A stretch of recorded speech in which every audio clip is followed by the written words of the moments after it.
Praise lord, హల్లెలూయా. దేవుని నామానికి స్తోత్రాలు. మీ అందరికీ నా వందనాలు తెలియజేస్తున్నాను. Jyothirmayi with Jesus YouTube channel ద్వారా యేసుక్రీస్తు యొక్క శిష్యుల జీవితాలను గురించి గత కొన్ని వారాల నుండి మనం తెలుసుకుంటూ వస్తున్నాము. అయితే ఈ వారము ఆయన శిష్యుడైనటువంటి మత్తయి లేదా లేవి యొక్క జీవిత విశేషాలను గురించి మనం తెలుసుకుందాము పరిశుద్ధాత్మ సహాయం ద్వారా. అంతకంటే ముందుగా దేవుని సహాయం కొరకు ప్రార్థన చేద్దాం. స్తోత్రములు స్తోత్రములు స్తోత్రములు అయినా మహాపరిశుద్ధుడ, మహాగణుడ, గొప్ప దేవ, నీకే వేలాది కోట్ల వందనాలు, స్తుతులు, స్తోత్రాలు చెల్లిస్తున్నాం తండ్రి. గడిచిన కాలమంతా నీ కృపలో భద్రపరిచి కాచి కాపాడిన దేవా, నీకే స్తుతులు స్తోత్రాలు నాయన నా తండ్రి.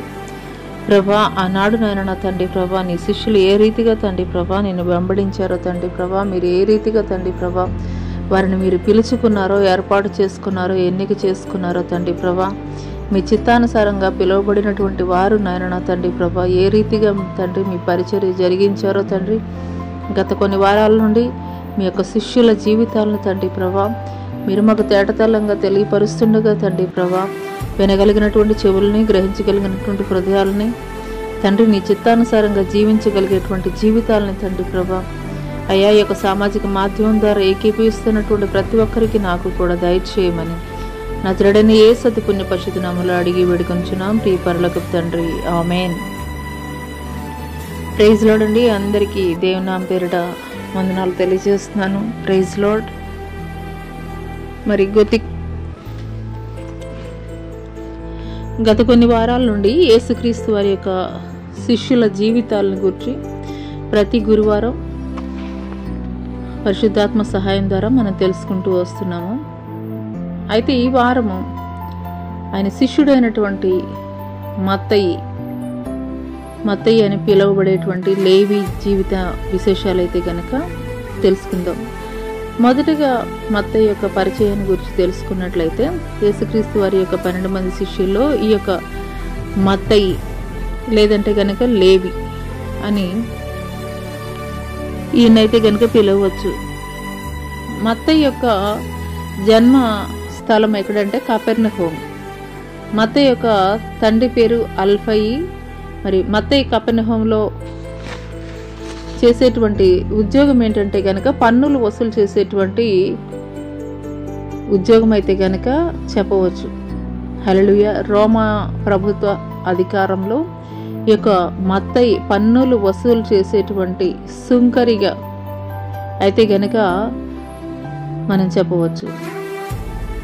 మరి ఆ కాలంలో మరి ఈ యొక్క సుంకపు గుత్తదారులు అనేది గనక వీరిని పిలిచేవారు. ఈ యొక్క మత్తయికి కలిగి ఉన్నటువంటి ప్రావీణ్యత ఏమిటంటే గ్రీకు, లాటిన్, అరామిక్ భాషల్లో కూడాను మంచి ప్రావీణ్యత కలిగినటువంటి వ్యక్తి ఈ యొక్క మత్తయి. ఇది ఈ యొక్క మత్తయి యొక్క పరిచయం.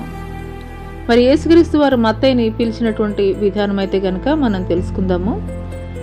యేసుక్రీస్తు వారు మత్తయి సువార్త 9వ అధ్యాయం 9వ వచనంలో మరి సుంకపు మెట్టు వద్ద కూర్చున్నటువంటి మత్తయిని చూచినటువంటి యేసుక్రీస్తు వారు మరి నన్ను వెంబడించమని ఎప్పుడైతే చెప్పారో యేసుక్రీస్తు వారు వెంటనే క్రీస్తుని వెంబడించినటువంటి వాడిగా ఉన్నాడు ఈ యొక్క మత్తయి. అదే రీతిగా మత్తయి సువార్త 9వ అధ్యాయం 11, 14, 18, 19 వచనాల్లో చూసుకున్నట్లయితే మరి ఈ యొక్క మత్తయి అపోస్తలుడిగా పిలుపు అందుకునేటువంటి ముందుగానే ఈ యొక్క పేతురు, యాకోబు, యోహాను అనేటువంటి వారు కూడాను వీళ్ళందరూ కూడాను కపెర్నహూము వాస్తవ్యులే. మరి ఆయన శిష్యులుగా అయితే గనక ఉన్నారు. మరి బాప్తిసం ఇచ్చు యోహాను గుంపు నుండి కాక యేసుక్రీస్తు స్వయముగా అయితే గనక ఈ యొక్క మత్తయిని పిలుచుకున్నటువంటిగా మనకైతే గనక లేఖనం ద్వారా తెలియపరచబడుతుంది. యేసు పరిచర్యలో మత్తయి యొక్క పాత్రను గురించి మనం కొన్ని విషయాలైతే గనక తెలుసుకుందాం.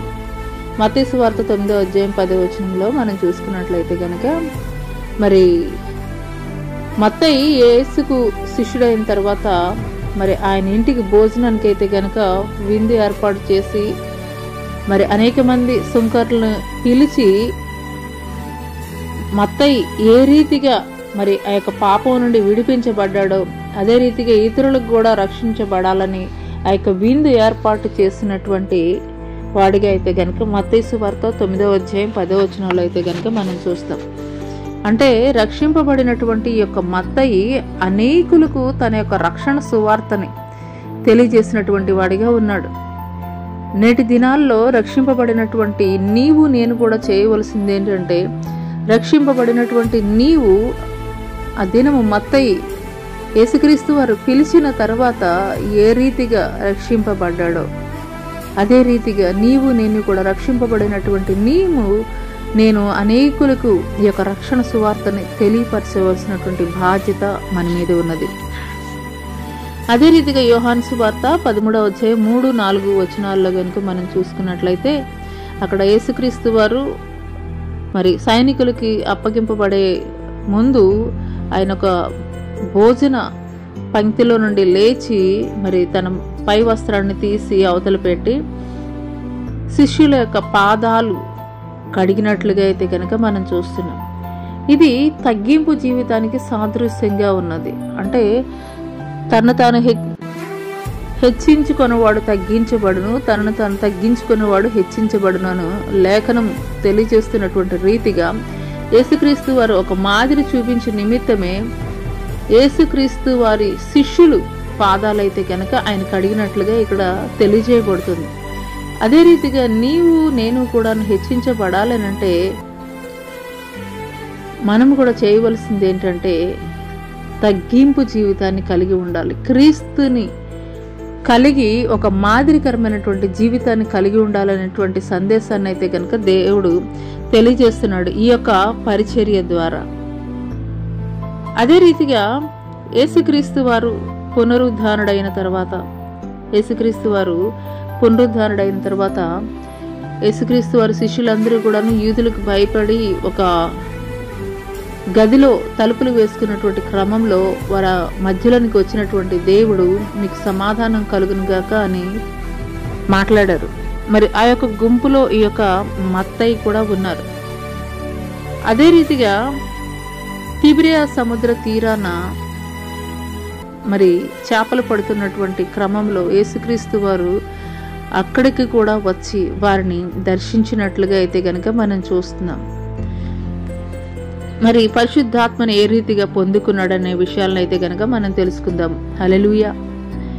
పరిశుద్ధాత్మని ఏ రీతిగా పొందుకున్నాడు అని అంటే గనక యేసుక్రీస్తు వారు ఆరోహణమై వెళ్ళేటప్పుడు తండ్రి వద్దకి ఆయన చెప్తారు శిష్యులకి, మీరైతే కనుక ఈ యొక్క యెరూషలేము విడిచిపెట్టి మీరు వెళ్ళొద్దు, పరిశుద్ధాత్మని మీ కొరకు ఒక ఆదరణకర్తను నేను పంపిస్తున్నాను, కాబట్టి మీరైతే కనుక యెరూషలేము విడిచి మీరు వెళ్ళొద్దు అని తెలియజేసినప్పుడు యేసుక్రీస్తు వారి యొక్క ఆజ్ఞ మేరకు ఆయన శిష్యులతో కలిపి 120 మంది యెరూషలేములోని మేడగదిలో మరి పరిశుద్ధాత్మ కొరకు కనిపెట్టి ఎదురు చూస్తున్నటువంటి క్రమంలో 10వ రోజు పెంతెకొస్తు పండుగ దినాన అగ్ని నాలుకలుగా విభాగింపబడి ఒక్కొక్కరి మీద రాలినప్పుడు వారందరూ కూడా వారు ఎరిగినటువంటి అన్య భాషలతోటి వారు మాట్లాడసాగిరి. ఆదిమ సంఘ పునాదులు అక్కడనే వేయబడినాయని చెప్పడంలో ఏమాత్రం కూడా అతిశయోక్తి లేదు. హల్లెలూయా. ఆ యొక్క పరిశుద్ధాత్మ పొందుకున్న తర్వాతే పేతురు మొట్టమొదటగా 3000 మంది, తర్వాత 5000 మందితోటి మరి ఆయన సంఘాన్ని నిర్మించినట్లుగా, సంఘ పునాదులు వేసినట్లుగా అయితే గనక మనకి తెలియజేయబడుతుంది. హల్లెలూయా. మరి మత్తయి యొక్క పరిచర్య, ఆయన ఏ రీతిగా హతసాక్షిగా మరణించాడు అనే కొన్ని విషయాలు అయితే కనుక మనం తెలుసుకుందాం. క్లెమెంట్ ఆఫ్ అలెగ్జాండ్రియా ప్రకారము యూదులు సన్హెద్రిన్ ద్వారా చంపబడ్డాడని అయితే కనుక తెలియజేయబడుతుంది. Anglo Saxon the apocryphal acts of Andrew మరియు మాథ్యూల ప్రకారం మత్తయి కానిబల్స్ మధ్య పరిచర్య చేశాడు. మరి ఆ సమయంలో వారు మత్తయి చేస్తున్నటువంటి అద్భుతాలు, ఆశ్చర్య కార్యాలు మరియు వారి చెర నుండి అనేక మందిని విడిపించడం, మరి క్రైస్తవులుగా మార్చడానికి ప్రభువుని గురించి బోధించే విధానం మత్తయి పట్ల వ్యతిరేకతకు కారణమైందని అయితే కనుక చెప్పవచ్చు. అందుకని వాళ్ళు ఏం చేస్తారంటే ఆయన కళ్ళు పెరిగివేసి 30 రోజులు బందీగా చెరలో ఉంచి ఆ తర్వాత మత్తయి శరీరాన్ని తినడానికి నిశ్చయించుకున్నటువంటి క్రమంలో మరి 27 దినాల తర్వాత అంద్రెయ ఆ ప్రాంతానికి వచ్చి మత్తయిని విడిపించినట్లుగా అయితే గనక చరిత్రకారుల యొక్క గ్రంథాల ద్వారా తెలియజేయబడుతుంది. మరి ఈ యొక్క కానిబల్స్ రాజు మత్తయిపై ఈర్ష్య పెంచుకుని హతసాక్షిగా ఖడ్గంతో పొడిచి చంపాడని తెలియజేయబడుతున్నాయి ఈ యొక్క గ్రంథాల ద్వారా. మరి మత్తయి యొక్క సమాధి వివరాల గురించి తెలుసుకోవాలనుకుంటే మరి ఇటలీలోని సెల్రానో మరి ఈ యొక్క దేవాలయం పక్కన గుమ్మమే మత్తయి సమాధి. దాని భూగర్భంలో ఒక మ్యూజియం ఉంది. ఆ పురాతన మ్యూజియం గోడలపై మత్తయి సమాధి వివరాలు వ్రాయబడ్డాయి. మరి ఆ దేవాలయపు గర్భగుడిలో మత్తయి దేహం ఉంచారని అయితే కనుక తెలియజేయబడుతుంది. మరి చరిత్రకారుల యొక్క గ్రంథాల ద్వారా ఖరీదైనటువంటి చలువరాళ్లతోటి ఈ యొక్క సమాధిని అయితే కనుక నిర్మించడం జరిగింది. మరి మత్తయి తన సువార్త పరిచరణ అనేక దేశాల్లో చేశాడు. హిందూ దేశం, పర్షియా, ఆసియాలోని కొన్ని ప్రాంతాలు, అంత్యోకియాలో కూడాను పరిచర్య జరిగించినట్లుగా అయితే కనుక తెలియజేయబడుతుంది. హల్లెలూయా. మరి మత్తయి 12 మంది శిష్యుల్లో దేవుడు వరములు పొందినటువంటి వ్యక్తి. అంత మాత్రమే కాదు, అనేక దేశాలకు వెళ్ళి సువార్తను చాటించి మంచి సాక్ష్యాలు, అనుభవాలు పొందినటువంటి వ్యక్తి. మంచి రచయితగా మరి మత్తయి సువార్తను రాసి ప్రభునైతే గనక ఘనపరిచినటువంటి వ్యక్తిగా అయితే గనక చెప్పవచ్చు. అంత మాత్రమే కాదు, యేసుక్రీస్తు 12 మంది శిష్యుల్లో మత్తయిది ప్రత్యేకమైనటువంటి స్థానం అని చెప్పాలి. ఎందుకంటే తను రాసినటువంటి మత్తయి సువార్తలో అనేకమైనటువంటి ప్రవక్తలు ప్రవచించినటువంటి వాటి గురించి అయితే గనక క్రోడీకరించి రాయడం జరిగింది. మరి క్రీస్తు బోధించినటువంటి అనేక విషయాలు మార్కు, లూకా, యోహాను సువార్తల్లో రాయినటువంటి కొన్ని విషయాలు కూడాను ఈ యొక్క మత్తయి ఆయన యొక్క సువార్తలో అయితే కనుక రాయడం జరిగింది. మరి ఒక యూదుని గూర్చి యూదులకు రాసినటువంటి సువార్తే మత్తయి సువార్త అని అయితే కనుక చెప్పడంలో ఏ మాత్రం కూడా అతిశయోక్తి లేదు. యేసును యూదుల రాజుగా దీర్ఘకాలం నుండి ఎదురు చూస్తున్నటువంటి మెస్సీగా తెలియజేయడమే మత్తయి యొక్క ఉద్దేశం అని అయితే కనుక ఆయన రాసినటువంటి మత్తయి సువార్త ద్వారా తెలియజేయబడుతుంది. మత్తయి సువార్తను మరి కొత్త నిబంధనలో మొదటి గ్రంథంగా చేర్చడానికి కలిగినటువంటి కొన్ని ముఖ్యమైనటువంటి కారణాలు. మరి 1వ అధ్యాయం 1వ వచనం మనం గమనించినట్లయితే అబ్రహాం కుమారుడగు దావీదు కుమారుడైన యేసుక్రీస్తు వంశాళి అని వ్రాయబడింది. అంటే ఈ వచనం ద్వారానే మనకి మత్తయి సువార్త పాత క్రొత్త నిబంధనలను కలిపేటువంటి వంతెన వంటిది అనే విషయం అయితే గనక మనకి అర్థమవుతుంది. హల్లెలూయా. యేసుక్రీస్తు యొక్క ప్రాముఖ్యమైనటువంటి ప్రసంగాలు మత్తయి సువార్తలో రాయబడినాయి. మరి అందులో కొన్ని విషయాలు అయితే గనక మనం చూద్దాము. మరి కొండ మీద ప్రసంగము, ఇది మత్తయి సువార్త 5వ అధ్యాయం 6, 7 అధ్యాయాల్లో అయితే గనక మనం చూస్తాం. మరి శిష్యత్వానికి కావలసినటువంటి విధులు మత్తయి సువార్త 9వ అధ్యాయం 3 నుండి 38 వచనాల్లో మనం చూస్తాం. శిష్యులకు కావలసినటువంటి బోధ మత్తయి సువార్త 10వ అధ్యాయం 5 నుండి 42 వచనాల్లో మనం చూడొచ్చు. పరలోక రాజ్యాన్ని గురించినటువంటి ఉపమానాలు మత్తయి సువార్త 13 అధ్యాయం 3 నుండి 52 వచనాల్లో అయితే కనుక మనం చూస్తాం. ఒలీవల కొండపైనటువంటి ప్రసంగము మత్తయి సువార్త 10వ అధ్యాయం 5 నుండి 42 వచనాల్లో అయితే కనుక మనం చూడవచ్చు. పరలోక రాజ్యం ఎవరు చేర్చబడతారంటే మరి ఆ విషయాన్ని గురించి మత్తయి సువార్త 25వ అధ్యాయం 1 నుండి 13 వచనాల్లో తెలియజేయబడింది. మరి మహిమ కలిగినటువంటి సింహాసనం గురించి మత్తయి సువార్త 25వ అధ్యాయం 31 నుండి 46 వచనాల్లో తెలియజేయబడింది. మరి యేసు దేహమును శిష్యులు తీసుకువెళ్లారనేటువంటి అబద్ధ ప్రచారం మత్తయి సువార్త 28వ అధ్యాయం 12 నుండి 15 వచనాల్లో తెలియజేయబడింది. అంత మాత్రమే కాదు, మత్తయి సువార్త 24వ అధ్యాయంలో ఆయన ఒలీవల కొండ మీద శిష్యులు నిరాకడకు యుగ సమాప్తికి సూచనలు ఏమిటి అని అడిగినప్పుడు ఆయన తెలియజేసినటువంటి వాడిగా ఉన్నాడు. హల్లెలూయా. ఈ యొక్క మత్తయి సువార్తని మరి మత్తయి హెబ్రీ భాషలో మరి తన సువార్తను అయితే కనుక రాశాడు. మరి వ్రాత ప్రతులను అనేక మందికి కూడా పంచినట్లుగా అయితే కనుక తెలియజేయబడుతుంది. మరి అన్యుల మధ్య ఇతడు ఎక్కువ సేవ చేయలేదు. మరి రాజులకు, ఉన్నతాధికారులకు, అనేక మందికి పరిచయం చేసి మరి వారిని క్రీస్తు మార్గం వైపు నడిపించాడు. ఎక్కువగా యూదుల మధ్యనే జరిగించాడనే అంశాలైతే గనక మనకి చరిత్రకారుల యొక్క చరిత్ర ద్వారా వారి యొక్క గ్రంథాల ద్వారా తెలియజేయబడుతుంది. పర్షియా, ఇథియోపియా ప్రాంతపు మరి సేవా కార్యక్రమాల్లో అనేక ప్రమాదాలను అయితే గనక మత్తయి ఎదుర్కొన్నాడు. సెల్రనోలో గల దేవాలయంలో మరి ఆయన మృత దేహాన్ని భద్రపరచబడడం అయితే కనుక జరిగింది. మరి ఆ తర్వాత ఆయన ఎముకలను రోమాకు తరలించారు. మరి ఈయన మరణం గురించినటువంటి కథల్ని ఇథియోపియా, ఆఫ్రికా, ఈజిప్ట్లో కూడాను ప్రచారంలో ఉన్నాయనే విషయం అయితే కనుక చెప్పవచ్చు.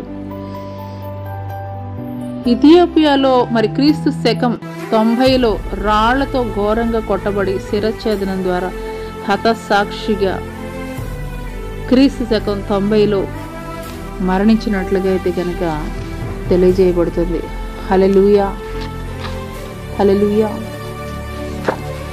ఈ యొక్క మత్తయి జీవితాన్ని గురించి మనం తెలుసుకున్నట్లయితే మరి ముందుగా పిలిచినటువంటి వారు పేతురు గాని, అంద్రెయ, యాకోబు, యోహాన్లు, వీళ్ళు మరి బాప్తిస్మిచ్చి యోహాన్ని అనుసరించినటువంటి వారుగా ఉన్నారు ముందుగా. ఆ తర్వాత క్రీస్తుని తెలుసుకున్నటువంటి వారుగా ఉన్నారు. అయితే ఈ యొక్క మత్తయి విషయంలో మరి మధ్యలో ఎవరు అయితే కనుక లేరు, కానీ డైరెక్ట్గా దేవుడే ఆయన సేవ కొరకు పిలుచుకున్నటువంటి వ్యక్తిగా ఉన్నారు. ఆయనని వెంబడించమని పిలిచినట్లుగా, ఆయన శిష్యుడిగా పిలుచుకున్నట్లుగా అయితే కనుక లేఖనాల ద్వారా తెలియజేయబడుతుంది. హల్లెలూయా. అంత మాత్రమే కాదు, మరి మత్తయికి ఉన్నటువంటి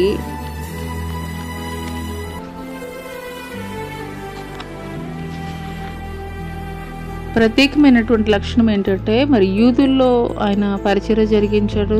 అంత మాత్రమే కాదు, మరి పర్షియా, ఆసియాలో కలిగినటువంటి కొన్ని ప్రాంతాల్లో కూడాను ఆయనైతే కనుక పరిచర్య జరిగించినట్లుగా తెలియజేయబడుతుంది.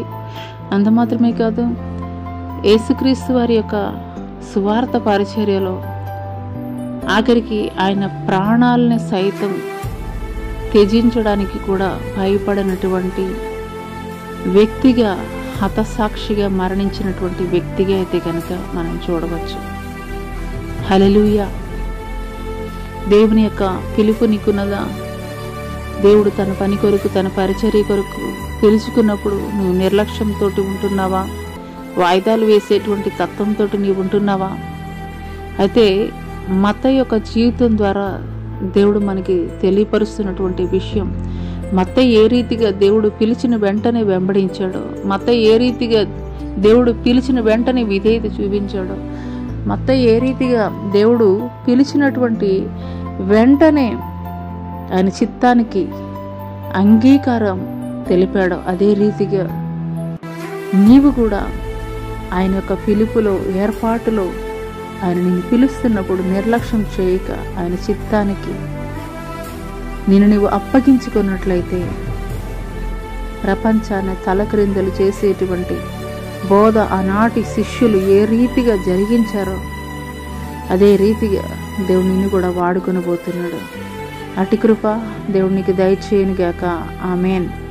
ప్రార్థన చేసుకుందాం. స్తోత్రములు, స్తోత్రములైనా మహాపరిశుద్ధుడా, మహాగణుడ, గొప్ప దేవా, నీకే వేలాది కోట్ల వందనాలు, స్తుతులు, స్తోత్రాలు చెల్లిస్తున్నాం తండ్రి. గడిచిన కాలం అంతా నీ కృపలో భద్రపరిచి కాచి కాపాడిన దేవా, నీకే స్తుతులు, స్తోత్రాలనైనా తండ్రి. పరిశుద్ధాత్ముడ నీకే స్తుతులయ్యా. మత్తయి ద్వారా తండ్రి ప్రభా అనేక విషయాలు అయితే కనుక మీరు మాకు తెలియపరిచారయ్యా. అవునయ్యా తండ్రి, అనేక మంది నాయన నా తండ్రి ప్రభా నీ పిలుపు తండ్రి ప్రభా అయ్యా తండ్రి ప్రభా అయ్యా తండ్రి ప్రభా ఉన్నప్పటికీ కూడా తండ్రి నిర్లక్ష్య స్వభావంతో, వాయిదాలు వేసేటువంటి తత్వంతో తండ్రి ఎవరైనా కానీ ఈ యొక్క సామాజిక మాధ్యమం ద్వారా ఈ మాటలు వింటున్నట్లయితే తండ్రి ప్రభా అయ్యా తండ్రి మత్తయి ఏ రీతిగా విధేయత చూపించాడో తండ్రి ప్రభా, త్వరపడ్డాడో తండ్రి ప్రభా అయ్యా, నిన్ను వెంబడించాడో తండ్రి అదే రీతిగా తండ్రి ప్రభా అయ్యా వారి జీవితాల్లో తండ్రి ప్రభా అయ్యా జరిగించుటకు కృప చూపించమని తండ్రి ప్రభా అయ్యా తండ్రి వారి కుటుంబాల్లో తండ్రి ప్రభా అయ్యా వారి ఆలోచనల్లో, వారి ప్రయత్నాల్లో, సమస్త విషయాల్లో కూడా మీరే తోడయుండి సహాయం చేయమని నజరేయుడైన యేసు అతి పుణ్య పరిశుద్ధ నామములో అడిగి వేడుకొనుచున్నాం ప్రియ పరలోకపు తండ్రి. ఆమేన్. ప్రైజ్ లార్డ్ అండి. అందరికీ దేవుని నామం పేరిట వందనాలు తెలియజేస్తున్నాను. Praise Lord. Jyothirmaya with Jesus YouTube channel ద్వారా మరి ఏకీపిస్తున్నటువంటి మీరు అనేకులకు ఈ యొక్క సత్య సువార్తను తెలియపరచండి. తద్వారా దేవుడు మిమ్మల్ని మీ కుటుంబాలని ఆశీర్వదించును గాక. ఆమేన్.